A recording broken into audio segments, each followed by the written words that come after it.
I just want to review the steps that I did to get to this doubled up ribbing for a neck edge. I put it on one of my sweaters and I really like the way it looks, and I like the thickness of it around the neck edge.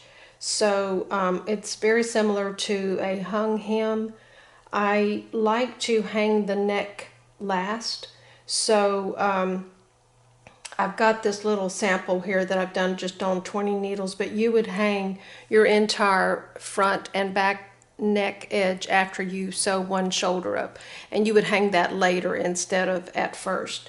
So there, you can do it either way, but this is the way I preferred because I want to knit top down. I don't want to have to close this edge up later. And I also have another technique for totally enclosing the seam, but that's on another video that I made. So on this one, I don't mind the seam on the inside because this fits up close to my neck and it will not show on the outside. So I really like the way this came out, so I'm going to go through the steps now.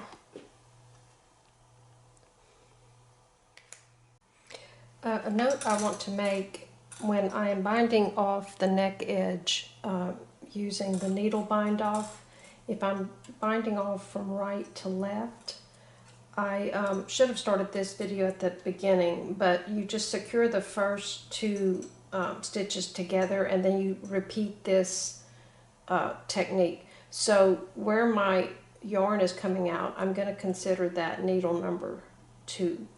And so if I'm going from the old needles that I've already bound off, this would be needle number 1 because it's already bound off. The one that the yarn is coming out of is needle number 2, and the live stitch that I'm working toward is needle number 3. So I'm always numbering them 1, 2, 3.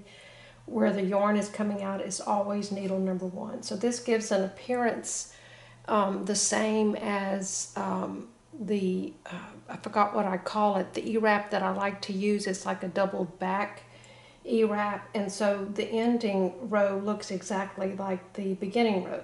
So this is my preferred bind off if I'm working from right to left. So I'm going to go into stitch number 1. I'm going to go above this yarn that's kind of floating on the back. So I'm going into the first stitch on that first needle. I'm skipping the stitch that the yarn is coming out of. So I'm going in number 1, behind and above number 2, and then out, back out again through number 3. So if I did the other kind of needle bind off, I would have to do it with my left hand joining these two together, in one and out the other, but it's awkward for me to do that. And this one again gives me that same E-wrap look when I'm finished with it. So I'm going, now I have another set of 3. So I've got needle number 1, which is already done. Needle number 2 is where the yarn is coming out of, and needle number 3 is a live stitch. So I'm going to go in number 1, behind and above number 2, and then back out number 3.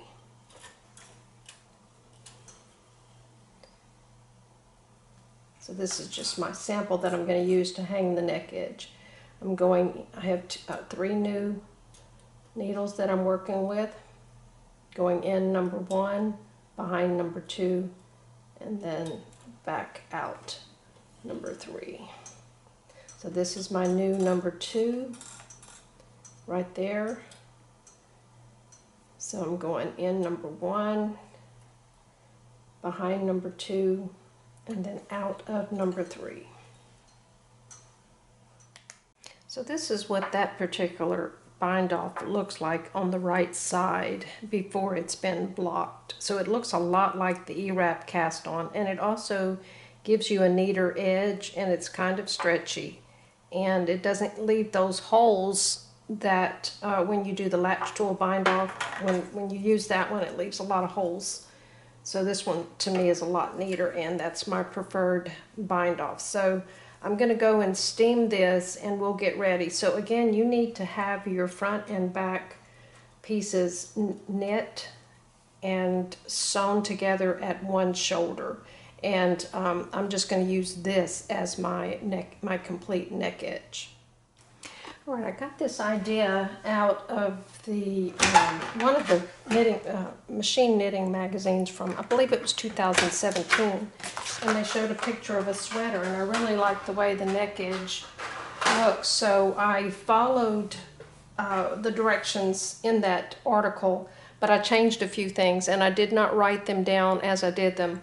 So I knitted up this sample, and I also knitted the sweater, but I typed up the notes after the fact. So I'm going to be pausing occasionally to look at my notes to see if I've got them written down correctly and make any changes that I need to. So it may take me a few times to get the typed instructions correct.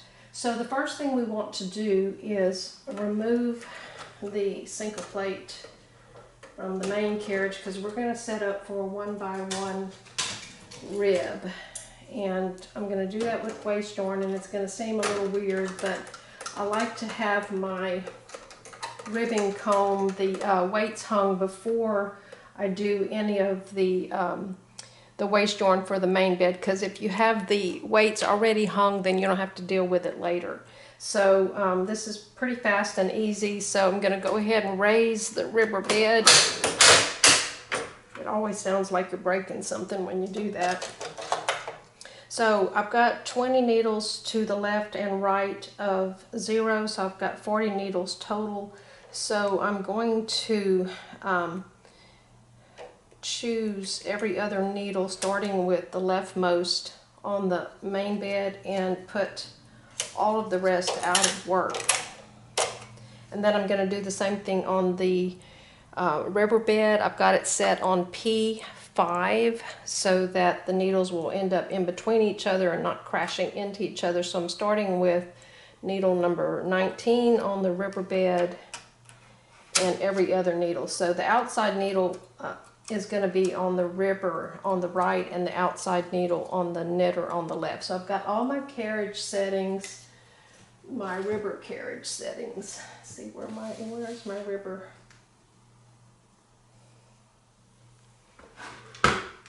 One thing that happens a lot on this ribber carriage is this little thing will end up on 0, and then it just slips all the stitches, and I never can figure out why. So I guess I bump it from time to time and make sure that's on a 1, and then just check the manual and make sure that you've got all the other little buttons and handles and things all set. So I'm just going to put this on a low tension. It doesn't really matter because this is going to be waste yarn, so I've just got it on a 1, and I'm going to straighten up the needles. I'm going to go ahead and drop my waste yarn in between the beds because this machine likes to cast on from that direction when you thread up. So it needs to be on the right before I start the circular cast on. So I've got my waste yarn dropped between the beds, and I'm going to bring the carriages from the right to the left to straighten up these needles. And then while I'm putting it in there, the yarn goes in from left to right, so that's why I like to do that first. Okay, so I'm going to knit the zigzag row from left to right, and so I've got both carriages knitting all needles, all the needles that are in work. So now I can hang my little short comb and put some weight on there.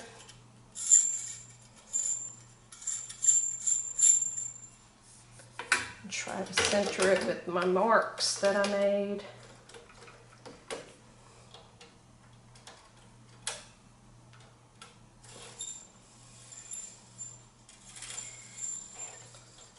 All right.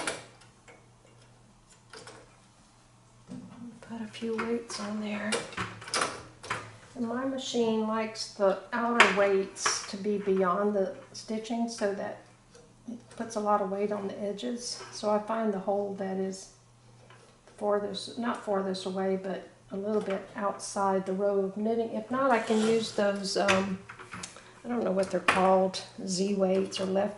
They're shaped like a, the number 7. And you can add some additional edge weights. I like to use those when stitches aren't knitting the way they should. So now I'm ready for the circular cast on. So on this SK840, I'm going to put the main bed tension, or the lever, on C for circular, and on the river bed I'm going to have it hold the stitches going to the left. So I'm going to put that first little tab to 0 on the river carriage, and everything is set. The Russell levers on both carriages are set to the number 2. So I'm going to just slide across, and that's going to knit on the main bed first. And then it's going to slip the main stitches on the knitting machine, and then it's only going to knit on the river this pass. So this first needle did not knit, so I'm going to fix that.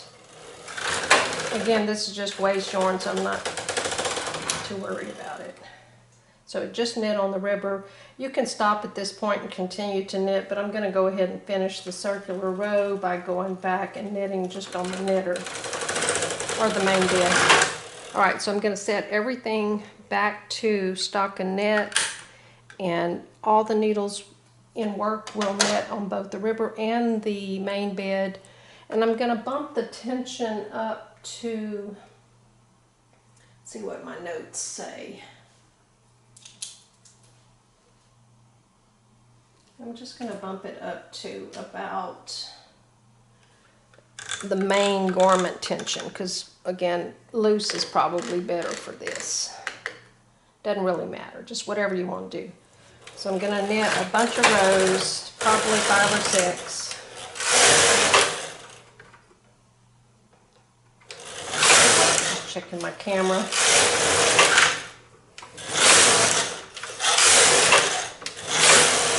Alright, so don't cut the waste yarn yet.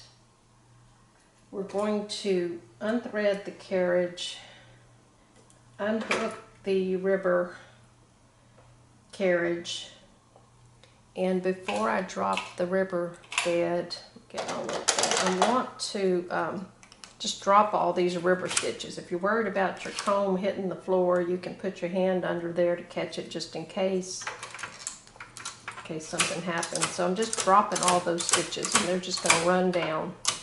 So the reason for this is so that I can have something to hang my weights on. So now I'm going to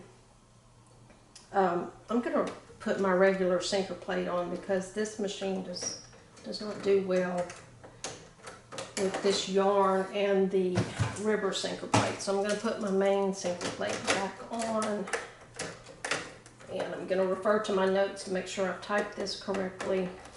I think I know what I want to do next, but I want to make sure it's typed up. So I've dropped the river stitches. I've got my carriage set on main tension. I've still got waste yarn, and I'm going to thread the carriage with the waste yarn, but this one didn't knit very well. And one more thing I want to do, since I dropped all the river stitches, I should have transferred that outside needle from the river, and I always forget to do that, but it's no big deal. I'm just going to pull another needle into work on, so I'll have 40 stitches, or however many you need for your pattern. But to avoid this outside stitch dropping off, I could have hung that river needle, and I think I can still grab it and hang it on there. Alright, so I'm going to put all of the stitches that we put out of work on the main bed. They're all going to be in work now, so we'll have 40 needles that will knit. And they're empty right now, so I'm going to go ahead and knit several rows just to establish some waste yarn. So what this is going to do, by having plain knitting on the waste yarn, it's going to be easier for me to pick up stitches to hang. I'm going to call it hanging the hem, even though it's a neck edge. If I've tried it before, just trying to pick up the river stitches, but that whole thing was every other needle being 1x1 rib, it was hard to see the stitches. And so I still like the way the results are by doing it this way. So that's plenty of stitches for my waist yarn. So I'm going to check my notes. And then I'm going to cut the waist yarn and thread up with my main yarn. I know I'm fixing to get interrupted with a phone call, so I'm working pretty fast here. So just thread up with the main yarn, and my notes say to knit 2 rows. So we're still on the main tension or the garment tension. We're still using the main bed, and I'm just going to knit 2 rows. So these are going to be live stitches on the edge of my neckband.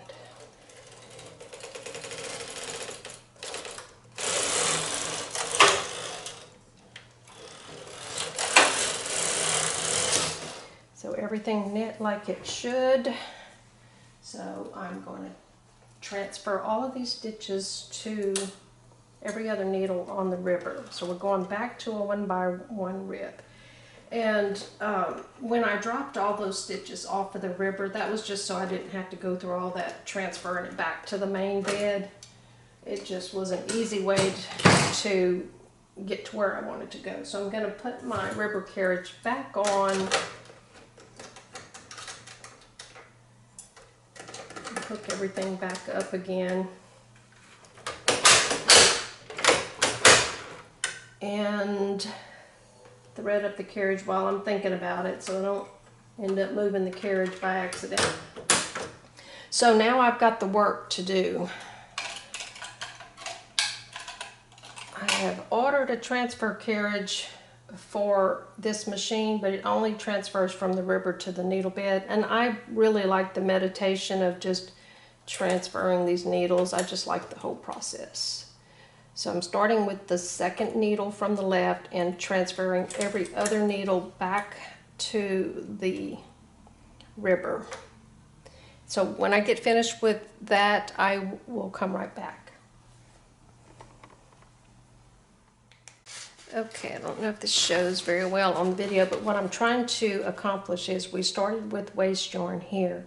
I want to knit 12 rows and getting tighter toward the skinnier part of the neck, and then I'm going to have a turning row and then 12 going back out to a looser tension.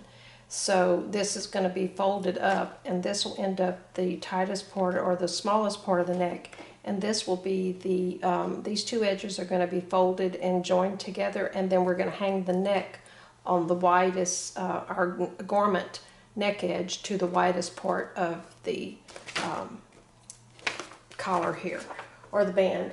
So I just kind of wanted to show that diagram to show you what our goal is. So the first thing I want to do is I'm going to put both the tension on the main bed and the ribber. I'm going to go 2 notches below, or 2 numbers below what my garment tension is. So for me, that is number 6. So just to help me out in case my phone rings, I'm going to set my row counter to 0. So I'm going to do 6 rows at the main tension minus 2. So I'm going to carefully start this, making sure the needles are ready to knit. And do 6 rows. And it looks like I got a loop on that end one. I hate that, but I'm going to make sure that knits. I saw the loop when it happened.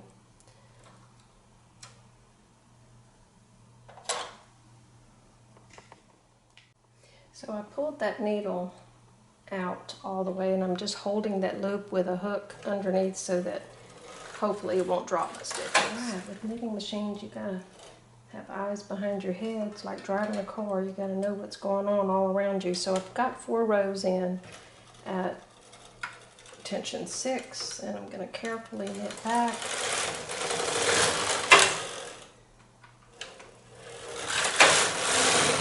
This is not a real garment, so I'm not real concerned. Okay, so I've done the 6 rows at the main tension -2. So now I need to do 3 rows at the main tension -3. So I'm going to knock it down to a 5 on both carriages and knit 3 rows. Checking those end needles.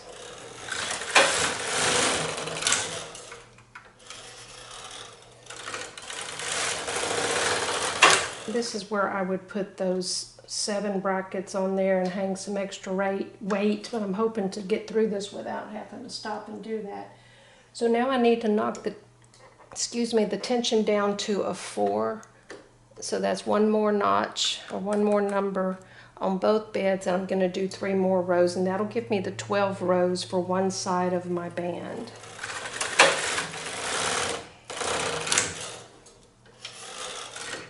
So that won't make a loop again. Might be the way that it's feeding off there. So I'll just hang on to the yarn. Alright, that's my 12 rows. So I'm going to bump the tension up back to the garment tension, a number 8 on both the ribber and the main bed, and knit 1 row for a turning row or a folding row. Alright, so now we're going to go in the opposite direction. So again, I'm going to set my row counter to 0 so I don't lose my place in case something happens.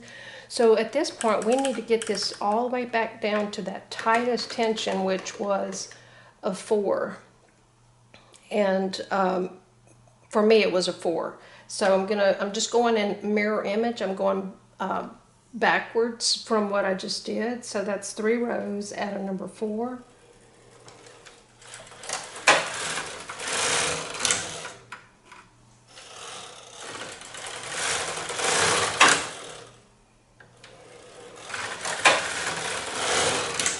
And then I want to bump that up to a 5 because we're getting looser.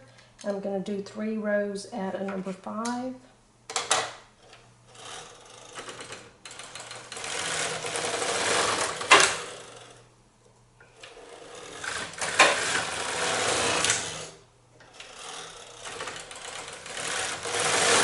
And then now I need to do 6 rows at the ribbing tension, which is a number 6. It's 2 notches or 2 numbers below my main garment tension. So that's going to be 6.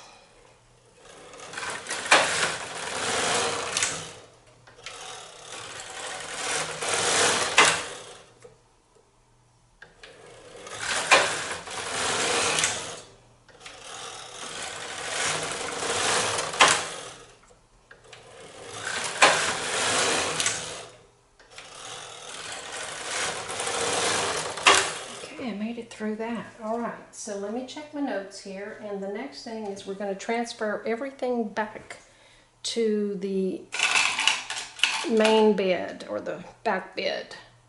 So again, if I had my transfer carriage, hopefully this would make it a lot faster, but I'll be right back after I've put all the loops back on the main bed.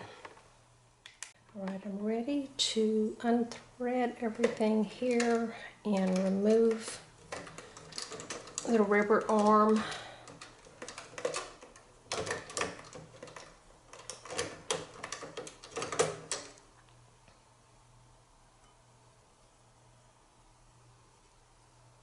It's hard to do it from the left side.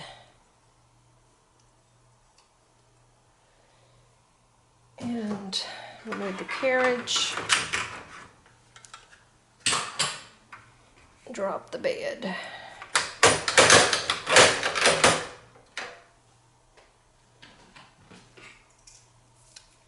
Put my sinker plate back on.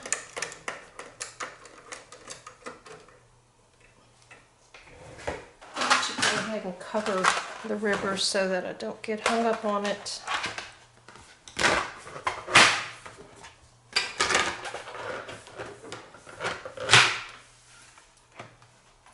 So I want to go ahead and knit, let's see, transfer at the main tension. I'm going to put my tension on 8. And this step is actually going to, it's going to give you a couple of knit rows right here. So if you don't want that, you can skip this next step. But I felt like it was easier to go ahead and knit 1 row plain at the main tension. So I'm going to make sure that's threaded up and go ahead and knit a plain row.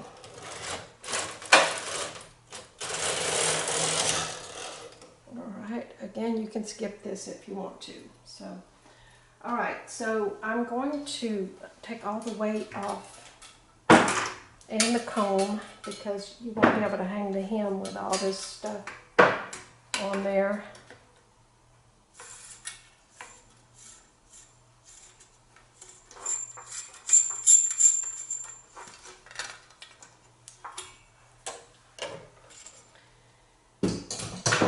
And this is what it looks like. So you can see it kind of pulls in and it goes a little bit wider toward the part that's going to be against the neck edge. This is going to be the fold line. You can kind of see the looser stitches in there. So we'll probably have, I think we'll have 1 stitch less. Is usually the way it works out. So I'm going to start hanging these live stitches, and right here's where I dropped that edge stitch, and I ended up with a big loop. I didn't actually drop it, I just ended up with an extra loop that got hung up. So I'm going to go ahead and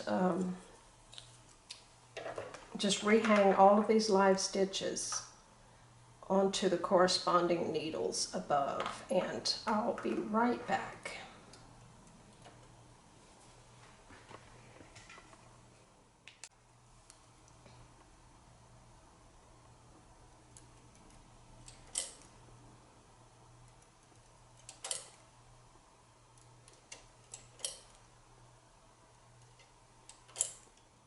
This is just like hanging a hem. So if you can go into your knitting machine manual, they usually have those type of hems in your the knitting portion of your manual. They usually include those extra steps, and it would probably be for maybe a mock rib, or just call it a hung hem.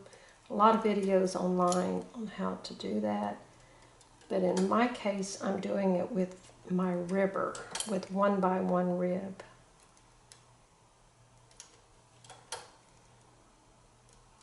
I really like the way it looks on my sweater that I just finished, and it looked really nice in that magazine. That's why I gave it a try.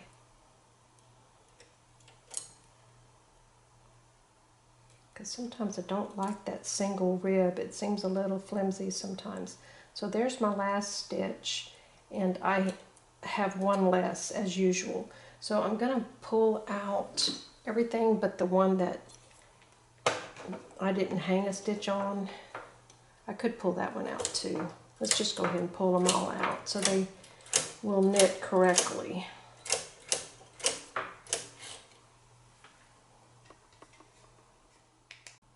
Alright, so I'm just going to knit 1 row to join those together, making sure I don't get a loop on the edge. It's a little tight, but they look good. So now it is time to hang the neck edge onto these needles. So I'm going to, okay, we have just finished knitting 1 row plain. I'm going to take the wrong side of my garment, whether I'm using the knit side or the purl side, whichever side is your wrong side. I'm going to take that edge that is the bound off edge of my neck. In most cases on the front neck edge, I'm going to have some live stitches that are on waist yarn. Whatever way you divide this out across the bed, those are the stitches that you're going to hang onto the needles that they match up with. So I'm taking the wrong side facing me and hanging my neck edge, making sure that sometimes I'll pop a stitch over the sinker post by accident because there's a lot going on here. So I'm going to finish this across the bed, and I'll be right back. All right, we need a little bit of weight on here.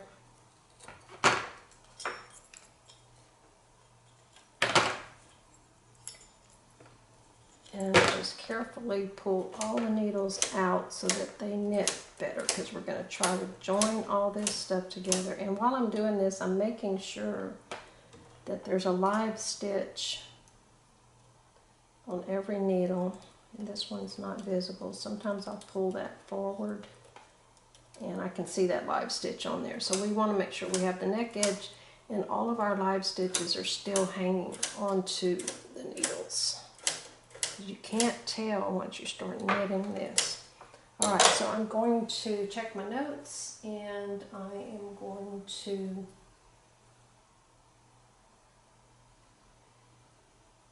knit with my tension up a number or two so that it makes it a little bit easier to bind off. I think I'm going to go 2 full numbers. No, let's just go to number 9 and we'll see. If your bind off is hard to do after you practice this, then you'll know, depending on the yarn, how much looseness you need on this row. So I did bump it up to a 9, and we're going to go ahead and slowly knit this row to join all of these together.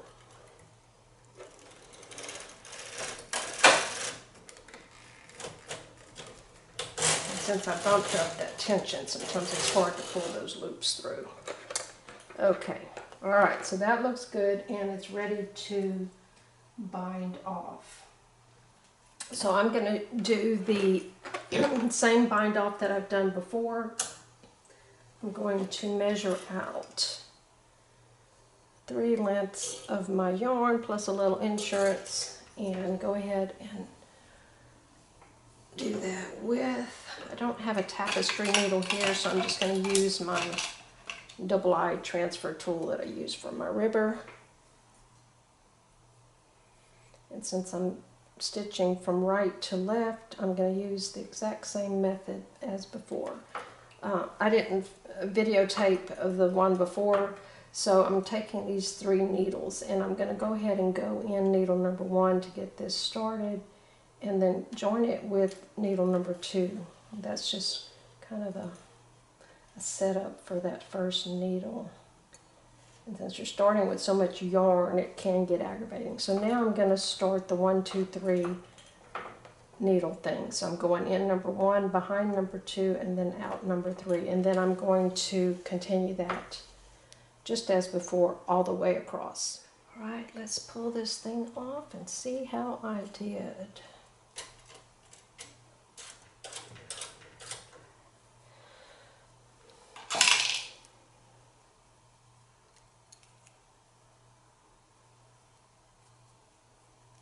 Just cutting this loop on the end of the waste yarn, and then pulling that tail out, because I don't usually bother with ravel cord. Stomach is growling loudly. All right, that looks really good. So what you'd have to do is pull this and block it, and that's what it looks like on the wrong side. It's nice and soft depending on your yarn and how it looks on the outside. So it gives it that nice tighter piece around the neck and wider as it goes down toward the shoulder.